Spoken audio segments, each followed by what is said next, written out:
Hello everyone, welcome back to my channel. I am attorney Shama with the law firm Florant Law Group, and we help minority entrepreneurs and online business owners create and protect their legacies today for a secure tomorrow. In today's video, we're going to be discussing the key terms of estate planning and what they mean. So let's go ahead and dive right in. Okay, so the first term that you need to understand, in case you do not already, is estate planning. Estate planning is pretty much the process that an individual uses to design a strategy as well as to execute documents such as wills, trusts, and other estate planning documents that help provide for the administration of your assets or property either at the time of your death or at the time you become incapacitated. So that's the overall arching term, estate planning. That's all it boils down to. Now, I'm going to go through the rest of the key terms that you should know in alphabetical order. I think doing that just makes it easier, and we're just going to go down the list that way. Okay, so the next term that you should be familiar with is called an administrator. An administrator is someone who's appointed by a court to manage and administer your estate and manage your assets if there is no executor, or in the case if you did appoint an executor, if the executor is unwilling or unable to serve. Administration of estate is the next term you should be familiar with, and that means it's the process by which the administrator or the executor of your estate collects assets, pays any debts and claims, and also makes distribution of assets to the beneficiaries according to the terms of your will or on the state laws if there is no will. The next term that you should be familiar with is called an attorney in fact, and that is a person that you've appointed. It's a personal representative or agent that you've appointed to handle your financial affairs. So an attorney in fact is just someone who has been appointed to handle financial affairs of someone else. The next key term, a very popular term in estate planning, is assets, and assets refer to all property that you own at the time of living and at the time of your death. Moving on to the next term, beneficiary. A beneficiary is someone who will receive the benefit of property either under a will or because of a trust. The next term is a codicil. Now, a codicil is a document that you use to modify or change in terms of a will, and that document helps you to just make changes to your will instead of rewriting your entire will. A codicil is used to make changes and modify your will. Now, it's important to note that a codicil is executed in the same way that a will is, meaning you might need the same amount of witnesses and all of those technicalities.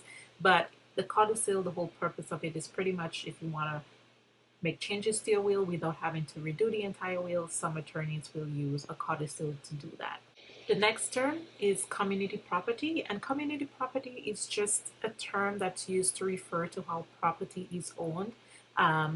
That for property that's been acquired during marriage. So a husband and wife who's acquired property during their marriage, in certain states, that property will be referred to as community property. Moving on to the next term, decedent. A decedent is a person who died. So anybody who died is going to be referred to as a decedent. The next one you should be familiar with is descendants. Descendants are people who follow the lineage of the decedent. So think children, grandchildren, anybody who's related to the decedent by blood or through legal adoption would be a descendant. Note that parents, siblings, and spouses are not considered descendants of the decedent. Another important term to be aware of is durable power of attorney. A durable power of attorney is basically a document that remains in effect even though you become incapacitated. Another key term of estate planning is your estate. Oftentimes you will hear the term estate of the decedent or what is the person's estate. An estate is pretty much the assets that you own at the time of your death. So everything that you own, all the property that you own at the time of your death will form your estate. Now, you will also hear a term being thrown, execute or execution of documents. All the term execute means is to sign. It's just a more formal legal way of saying sign the document. So anytime you hear execute, that means sign. You'll also hear executor or executrix. An executor is someone you've appointed in your will that will handle the affairs or the administration of your estate. They're also going to pay debts of your estate, and they're going to distribute assets to your beneficiaries. So the executor That's who the executor is. You may also hear the term executrix, and executrix just refers to a female representative that does the same thing. So if you appointed a female executor, that person would be called an executrix. Okay, so the next term you should be familiar with is called a fiduciary. Now, a fiduciary can either be an individual, a bank, or a trust company, but a fiduciary is someone who's been, an individual or a company that's being appointed to pretty much act on behalf of other persons. So the fiduciary would be appointed to manage money and property for the beneficiaries, and they're also responsible for acting under the standard that would be typically set forth in the document under which they're appointed. So, for example, you might appoint a fiduciary in a trust document and you might set forth the terms and provisions according to which that fiduciary has to act in the trust document. So, whatever property was put in the trust, that person is going to have to manage that property for the benefit of the beneficiaries and also act according to the standards set forth in that trust document. Another key term of estate planning is a guardian. And a guardian can again be an individual, a bank, or a trust company that's been appointed by a court to either take care of a minor or an incapacitated person. An incapacitated person would be referred to as a ward. So, again, a guardian is an individual, bank, trust company that's been appointed by a court to take care of either a minor or an incapacitated person. Now, you have two forms of guardians.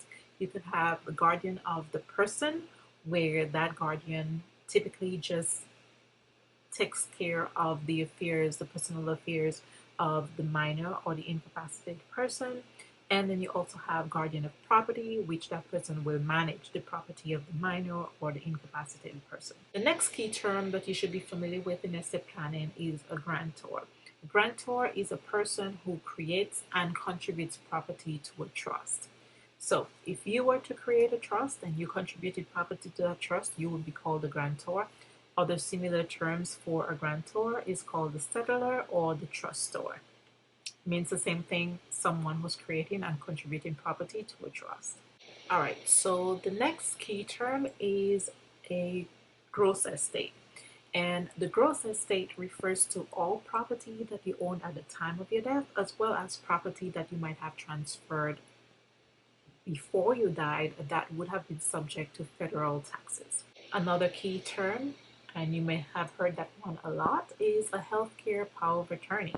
And a healthcare power of attorney is pretty much a power of attorney that you've appointed an agent or representative to make healthcare related decisions for you in the event that you become incapacitated. The next key term is an heir. Who is an heir? An heir is similar to beneficiary in the sense that an heir will receive property. They may be entitled to receive property from your estate. They're different though in that a beneficiary receives property under a will or a trust, but an heir receives property under state laws because you died without a will.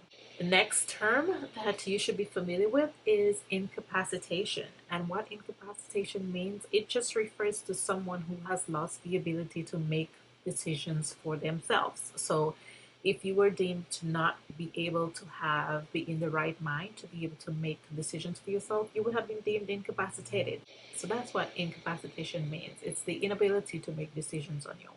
And the next term that you should be very familiar with, which is the whole reason why we push estate planning, is intestate. Intestate refers to someone who died without a will or trust or any type of estate planning in place. So the whole reason why we push estate planning is because we don't want you to die intestate. We don't want you dying without any type of estate planning in place. But that's what intestate means. It's someone who has died without a will or a trust or any type of estate plan. Okay, so although I have not included all the terms that are used in estate planning, even the terms that I included, there are 44 terms. And so I think we've already talked about 22 of those terms. So I think this is a good stopping point for the first part of this video. So I'm going to end this here. Be sure to check part 2 of understanding key terms in estate planning so that you can pick up on the other terms that you should be familiar with that's used in estate planning. Thank you guys so much for watching this video. I hope you guys enjoyed. If you have any questions, drop them down in the comment section below. If you have any video suggestions, leave them in the comment section as well. If you like this video, give it a thumbs up. If you have not yet already, go ahead, become a legacier by clicking the subscribe button here on your Legacy Bestie, where we help you create and protect your legacies. And I will catch you in the next one. Remember, go out and create your legacy. Most importantly, don't forget to protect it. I'll see you guys next time. Bye, guys.